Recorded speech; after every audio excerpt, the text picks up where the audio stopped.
Masa pendudukan Jepang di Indonesia.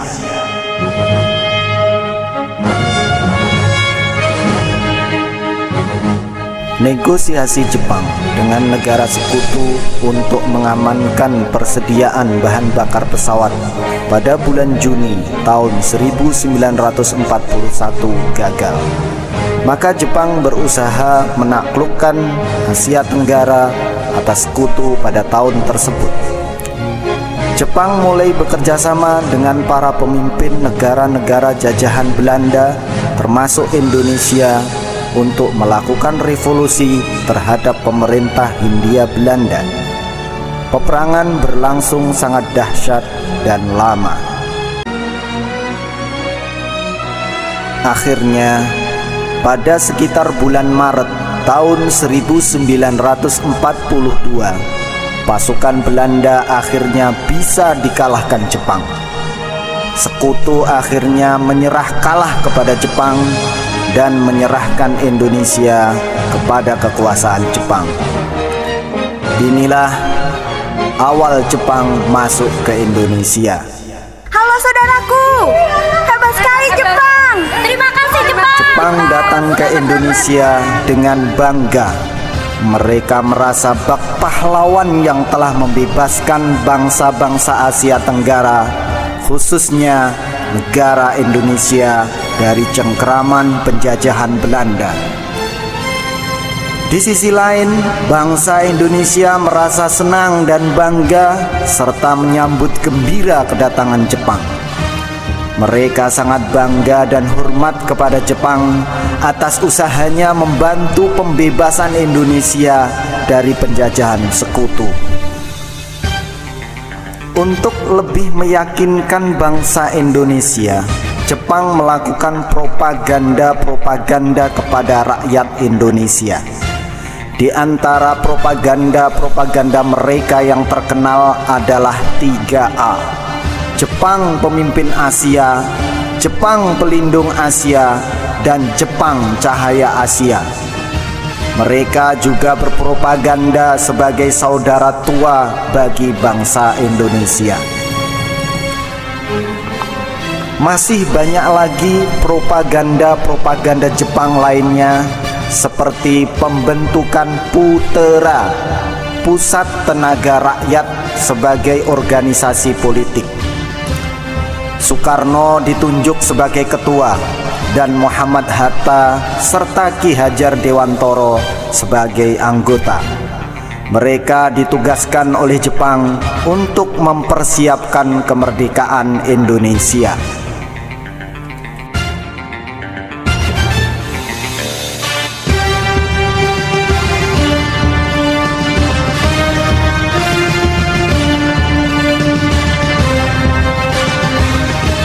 Jepang juga membentuk organisasi militer lokal yang disebut Heiho. Pasukan ini dibentuk oleh Jepang dengan tujuan untuk membantu keamanan lokal dan membantu tentara Jepang melawan sekutu. Mereka dilatih kedisiplinan dan kemiliteran. Mereka dilatih baris berbaris, cara berperang, dan menjadi tenaga kesehatan. Siap! Gerak! Hormat senjata! Gerak! Tegak! Gerak! Istirahat di tempat! Gerak! Bubar! Jalan! Jepang juga membentuk organisasi lain yang disebut PETA, Pembela Tanah Air. Banyak tokoh yang tergabung dalam PETA, termasuk Supriyadi, Sudirman, dan Soeharto. Pasukan PETA dibentuk untuk pertahanan lokal karena tentara Jepang banyak dikirim untuk perang Pasifik dengan sekutu. Namun, para aktivis kemerdekaan menganggap pelatihan militer bukan untuk mendukung kekuatan Jepang, melainkan untuk kemungkinan kemerdekaan. Hal inilah yang mendorong mereka lebih giat berlatih sekalipun berat. Baik, latihan sudah cukup. Kalian boleh kembali ke markas. Waktu terus berjalan. Pendudukan Jepang di Indonesia sudah berbeda dengan awal kedatangan mereka. Jepang mulai menunjukkan sikap ketidakada persaudaraan sebagaimana propaganda mereka selama ini. Bahkan telah kelihatan belangnya. Jepang ternyata adalah penjajah yang sangat kejam, bahkan lebih kejam dibandingkan penjajah sebelumnya, Belanda. Banyak rakyat Indonesia yang dipaksa menjadi anggota Romusa atau kerja paksa, terutama para petani. Mereka dipaksa untuk bekerja yang sangat berat, tapi mereka tidak diberikan kebutuhan makan, pakaian, tempat tinggal, dan kesehatan. Banyak di antara mereka yang kurus kering, mati kelaparan akibat beratnya kerja paksa. Aduh, capek sekali. Mama, aku juga. Aku lelah. Aku sudah gak kuat lagi. Udah ingin istirahat. Pusing. Lapar. Pakaian mereka compang-camping, tampak dari muka mereka capek bekerja dan menanggung beban berat yang mereka jalani sebagai tenaga Romusa. Setelah lama bekerja, mereka istirahat sebentar sekedar untuk makan. Mereka makan nasi dari beras yang telah berkutu, bahkan tanpa lauk pauk. Mereka makan dalam satu piring bersama-sama. Dan saat mereka mulai makan,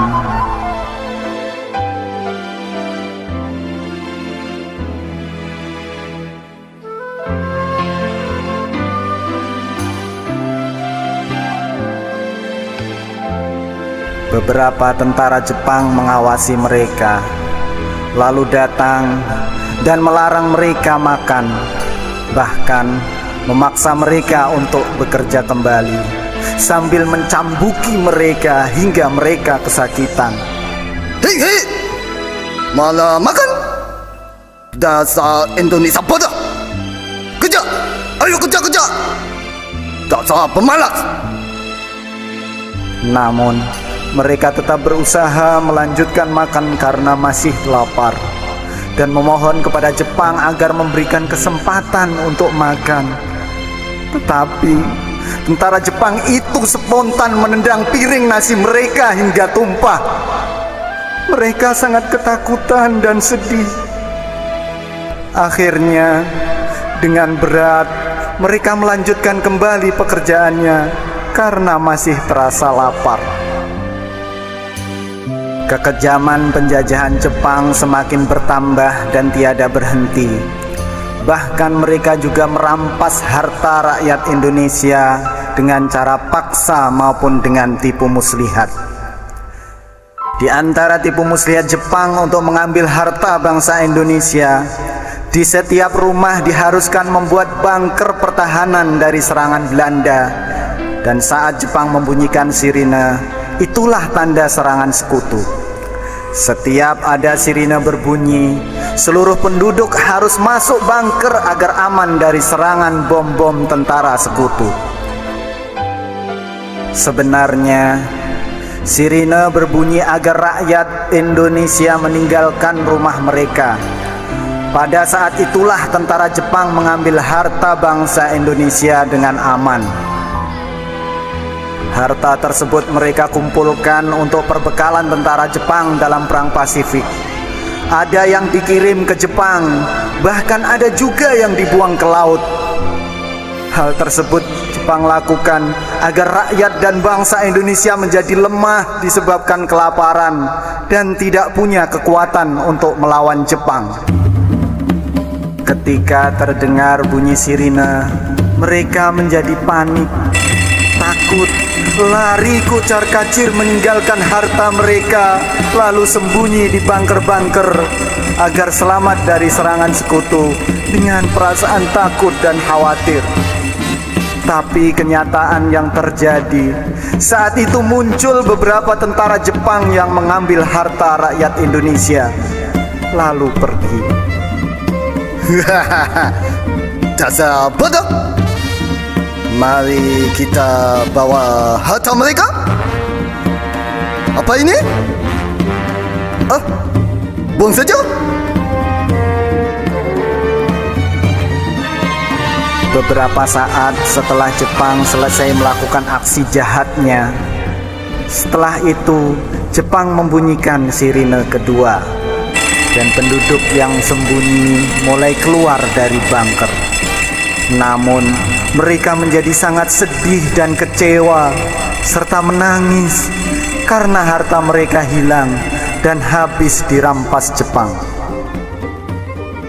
Melihat kekejaman tentara Jepang kian hari kian meningkat, banyak rakyat yang tewas akibat kekejaman mereka dalam kerja paksa maupun karena kelaparan dan mewabahnya bermacam-macam penyakit dan tidak adanya obat-obatan.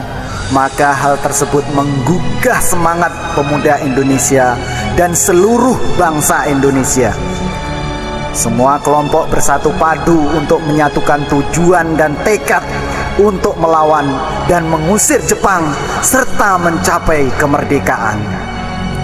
Ada dari putra yang dipelopori Soekarno, Muhammad Hatta, dan Ki Hajar Dewantoro, dan tokoh yang tergabung dalam peta termasuk Sudirman, Soeharto, dan Supriyadi.